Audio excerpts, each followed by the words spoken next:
Have you ever been so afraid of a scary movie or something else that wasn't real that you couldn't do some other everyday activity?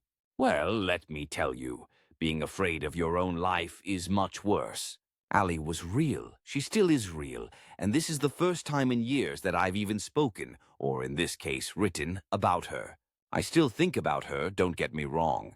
In fact, now that I've found Jesus and have been alone in my bedroom for the past 2 years, I pray for her every night, along with prayers that they don't change their minds and send me to the hospital.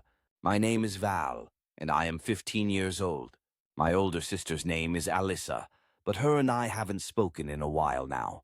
Allyssa was born with anxiety disorder, and although it was very severe when she was young, as in kindergarten, 3rd grade, it only got worse when she got older, to the age of about 14. Age 14 was when the whole thing started for her. If you looked for the dictionary definition of pure struggle, you would have found my sister. Sometime in the middle of the summer, before my sister's 8th grade year, her anxiety disorder got worse. It had always been bad, but it was getting out of control, as our admittedly dramatic mother had said. Although I was younger than Allyssa by some length and didn't know half of what was really going on, I knew some. I would console Allie, and she would cradle me. Even though I was young, I was still too big to be held like a baby, in all honesty, for comfort and cry, and I would just shut my eyes tight and try to imagine myself anywhere else in the world while still comforting my big sister. "Oh, Valley, sweet, sweet Valley," she would sob into my hair. "Please take care of yourself when I'm gone. Please take—" And she would disappear into another frantic episode. Allyssa was very sweet and fun to be around when she wasn't in full-fledged panic mode. So, one day when her and I were playing checkers, I asked her the question that had been bothering me since she had first started deteriorating. "Allie," I approached. "Yeah, love?" she replied with a smile. I looked up at her and tried to sound casual when I asked her, "What do you mean when you say when I'm gone?" "Well, I'll be in college and moved out of the house before you do, so you'll be alone with Mom after I leave." I'm just thinking ahead," she said with a smile. This reassured me, so I smiled and left it at that. Our family lived by a nice river, and we had a little dock. When Allie was having her good days, she would go down to the dock and just sit there. I would hear her talking sometimes, and after listening for so long, I realized she was talking to the water. I would hear her let out small but deep sighs as she told the water how much she trusted it. It made me feel bad that she never said that to me, but whenever I brought that up to our mother, she said my sister just didn't want to worry me with her problems and concerns. Late in Alyssa's 8th grade year, our mother and her therapist forced her to take a medication, and she was told to give up all hope by the one doctor she used to trust. Allyssa lost it for a little bit, shutting out our entire family aside from me, who she still invited into her bedroom every night to hold and cry with. It was strange, because for the few days before the medication started, Allyssa wouldn't talk to anybody. She came out to eat and use the restroom, and for the rest of the time she stayed in her room. I could hear her not-so-soft sobs whenever I walked by her room, but Mom and Dad ignored them. I always wondered why, though.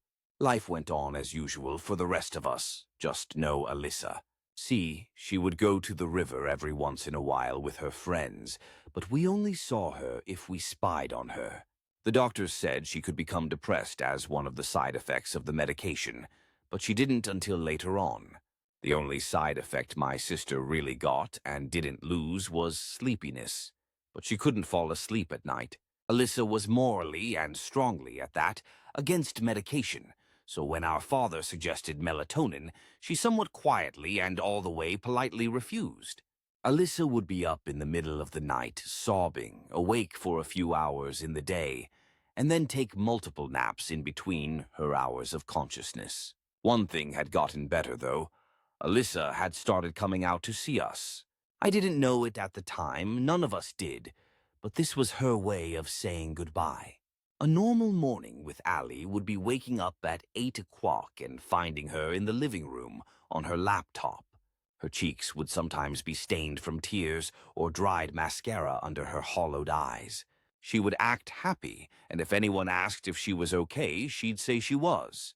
By about noon, Mom would go in to offer her some lunch, and she would be asleep on the couch, headphones in and her hand hanging off the couch. The day would repeat these hours, weeks repeated days, and months repeated weeks. A year and a half had passed of this, and Allyssa was getting much, much worse. She would still come out, but she refused to fall asleep in anyone's company. She stopped going to the river. I heard her sobbing and praying desperate words to the God she had whenever I passed her room. Sometimes I'd listen and pray along with her quietly, but I was 9 years old and didn't know what to pray about or who God really was. A few weeks after I had started praying with her, I noticed lines across her wrist. She had told me she was practicing drawing straight lines for her art class and had ran out of paper. Later, I learned she had told her friend our cat had gotten mad at her and that's why she did it. We didn't have a cat. Ally stopped seeing her friends after that, and she got thinner. Thinner, quieter, darker, and she practiced art a lot more but could never find any paper. We didn't know it, but 3 days later would be the beginning of my nightmares. One day when Mom was in the kitchen, she saw Ally taking one of her pills. Mom yelled at her and got really scared because she had already seen Ally take one earlier that day, and she was only supposed to take one every day. Ally said she had just woken up, and the one she had taken was that morning. Mom said it was 4 in the afternoon, and Ally had taken 3 naps already. There was some yelling, and Ally admitted to taking a pill after each nap. "You all think I'm fucking crazy," she yelled, and she stormed out of the house, bag around her shoulder. Mom was crying now, and she was about to call the police when she saw Ally with 3 friends at the river in their bathing suits. Mom walked down there and came back an hour later, saying she had talked with Ally and her friends, and that they had both apologized and hugged. Ally never came home from the river. Her friends said that when they went to Abigail's house to get snacks, Ally wanted to stay behind and pray. When they got back, she was gone. They thought she had come home, so they called to see if she was okay. We never heard from her again. Police searched, churches prayed, friends went on secret hunts, but nobody ever found anything. Until 2 years later. I was 11 years old and was not allowed to go to the river because my parents thought Ally had drowned in it. I had gotten depressed and really wanted to go down to the dock like my sister used to. She always seemed so at peace when she got back. I told this to Dad, and he finally agreed. Mom was hesitant, but I told her I would be back in an hour, no matter what, and I'd be extra careful. That loosened Mom up a bit because 10 minutes later I was down on the dock. I was just sitting there, quietly sobbing until a large gust of wind came. I don't know why, but the wind scared me and made me cry even more. I just sat on the dock, hugging my knees to my chest and crying. I decided that I was gonna go for a swim to cool down. I slipped my sneakers off and gently started to climb in the water. When I had gotten used to the water, I let go of the dock and swam to the middle. It was so relaxing. Feeling the urge to go under, I did, only to have my urges take over, and I was soon about 10 feet under. The river was only about 11 feet deep. When I was at the probably 8-foot mark, I saw what looked to be a corpse at the bottom. I swam down more, going to get a closer look. What I discovered that moment changed my life forever. The corpse was Ally. I held her freezing hand and pulled her to the top, laying her lifeless, rotting figure on the dock. There was mold growing around the scars on her wrist, and I started crying just looking at them. I screamed for my parents, and when they came running down the ramp of the dock and saw Alyssa's corpse, they froze. My dad started yelling at me, while my mom ran back up the ramp, pulling her iPhone out of her pocket on her way up. There was a metal box tied around Ally's stomach, and Dad was too busy trying not to look at it that I had time to distract him. I cried harder and more intensely on purpose, and when he finally looked down at me, I covered the box with my arms and screamed, "Call the police, Dad!" He ran up the dock, already working up a sweat as I struggled to break open the box.